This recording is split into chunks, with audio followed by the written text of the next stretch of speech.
warahmatullahi wabarakatuh. Halo anak-anak, apa kabar kalian semua? Baik, alhamdulillah.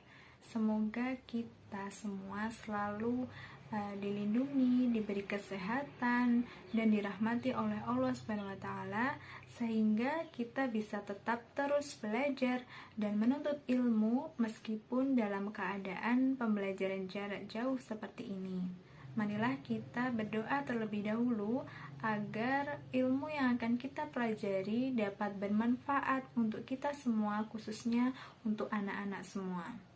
Al-Hadiniyah wa kulli niyatin sholihah. Al-Fatihah.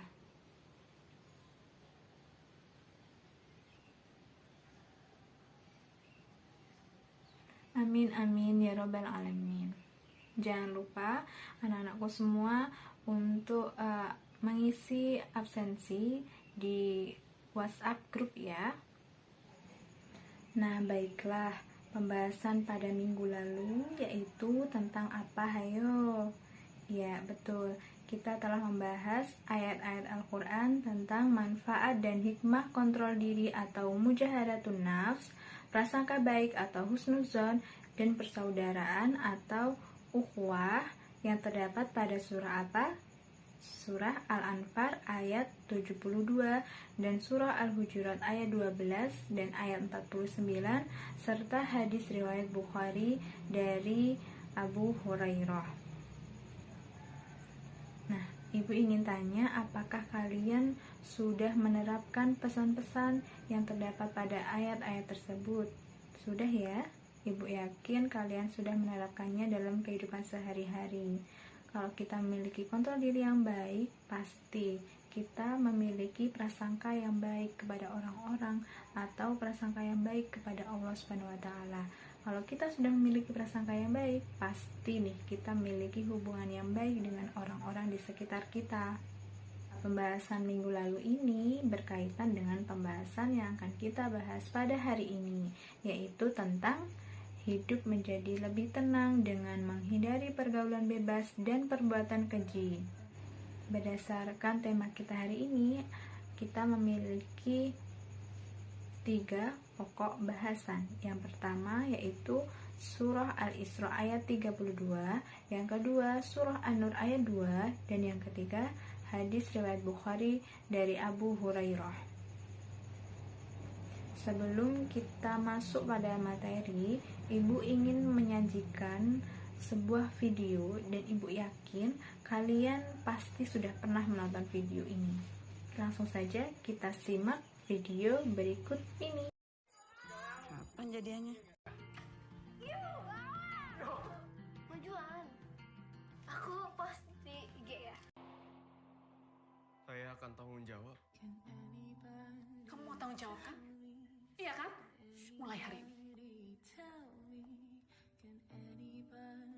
Jangan Sila. Lu tau gak sih kalau lu tuh goblok namanya? Di video ini memberikan gambaran kepada kita dampak negatif dari pergaulan bebas. Itu banyak sekali, tidak hanya terhadap diri kita sendiri, melainkan pada orang tua dan lingkungan masyarakat di sekitar kita. Pada diri kita sendiri, apakah kita sudah siap menjalani kehidupan layaknya seorang dewasa? Apakah kita memiliki mental yang siap untuk menghadapi persoalan akibat pergaulan bebas? Dan kepada orang tua, pasti orang tua akan menanggung malu dari perbuatan kita. Berkaitan dengan surah Al-Isra ayat 32. ولا تقربوا الزنا إنه كان فاحشة وساء سبيلا.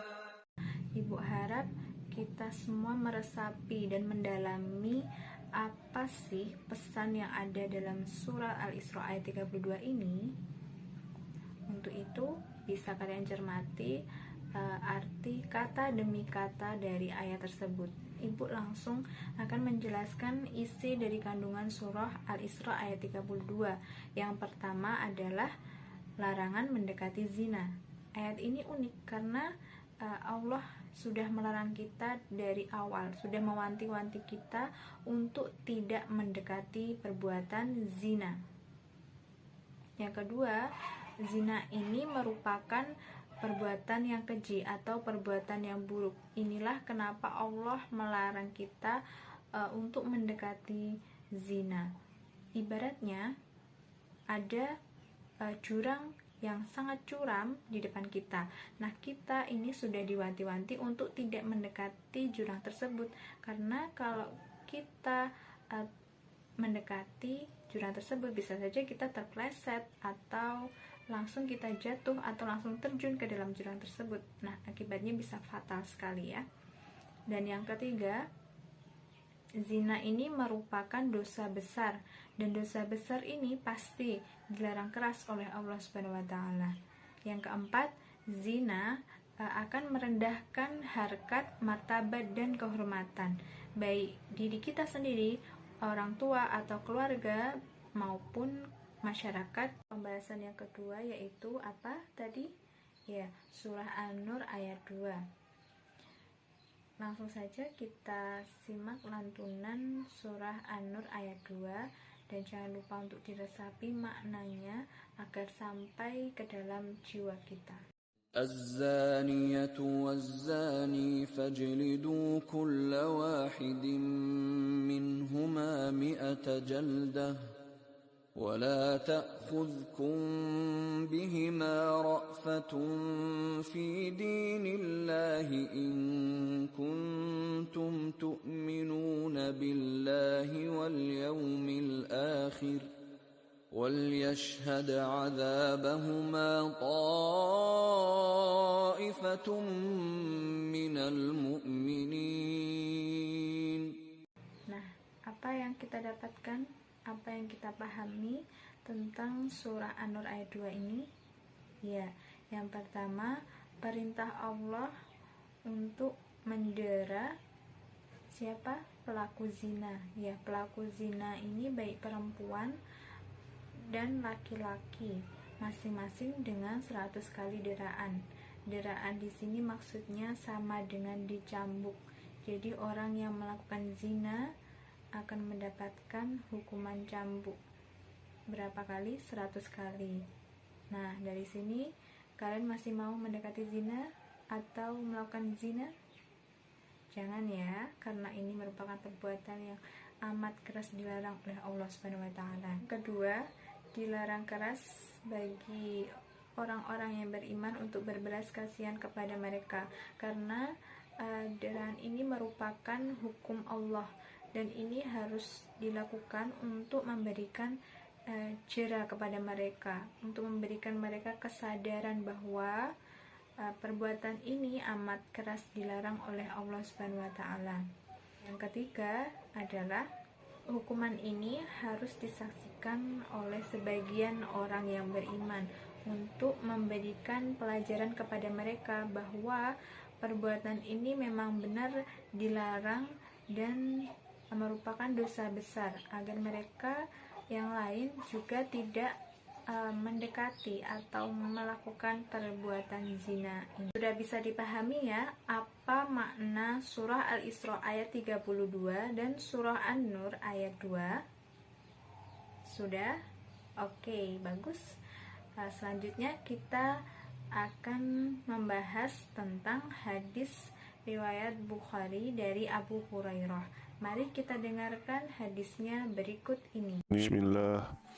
حدثنا سعيد بن أفير قال حدثني الليث حدثنا أقيل عن ابن شهاب عن أبي بكر بن عبد الرحمن عن أبي هريرة رضي الله عنه قال قال النبي صلى الله عليه وسلم لا يزني زاني حين يزني وهو مؤمن ولا يشرب الخمر حين يشرب وهو مؤمن ولا يسرق حين يسرق وهو مؤمن وزاد في رواية ولا ينتهب نهبة يرفع الناس إليه فيها أبصارهم حين ينتهبها وهو مؤمن.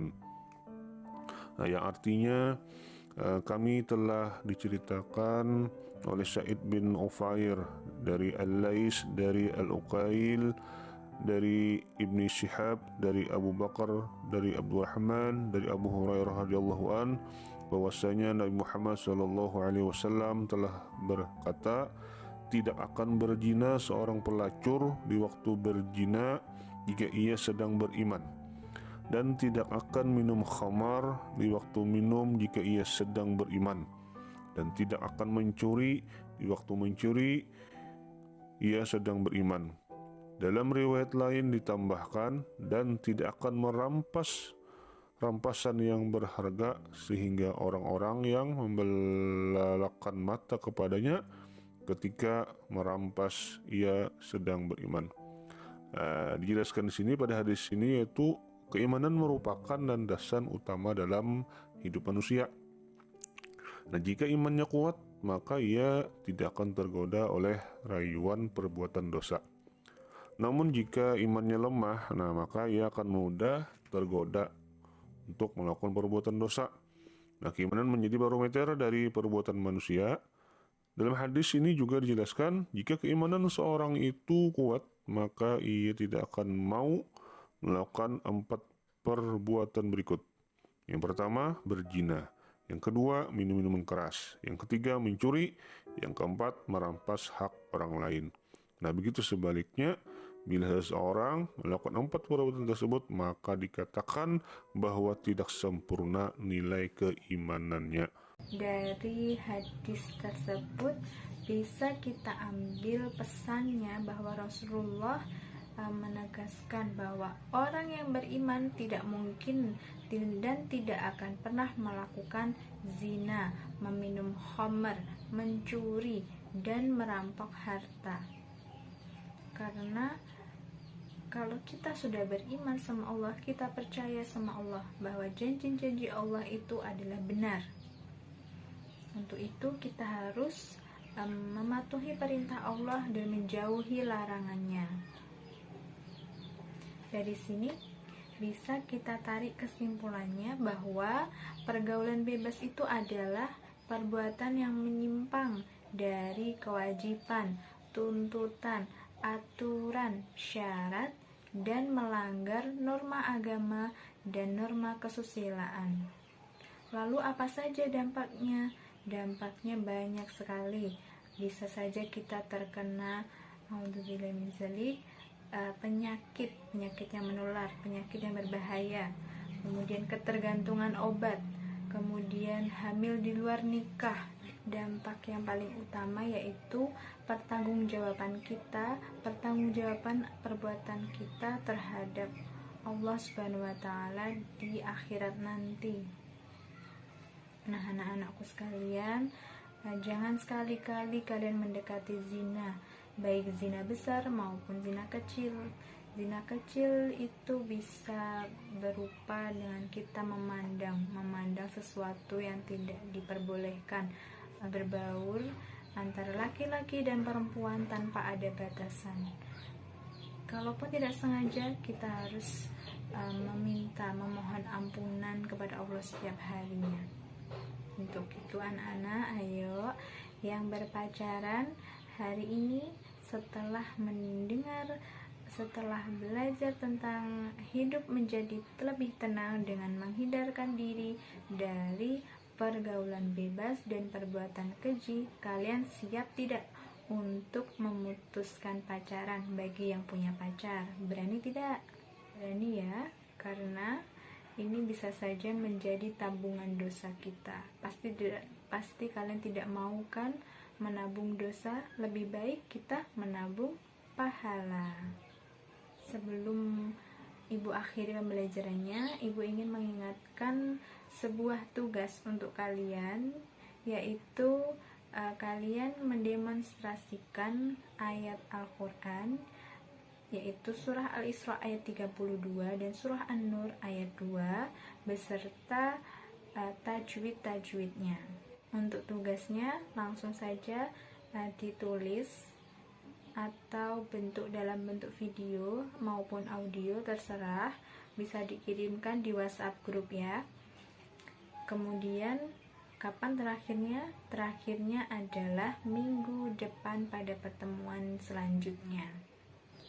Semoga pembelajaran pada hari ini membawa keberkahan dan kebermanfaatan untuk kita semua, khususnya untuk anak-anakku sekalian.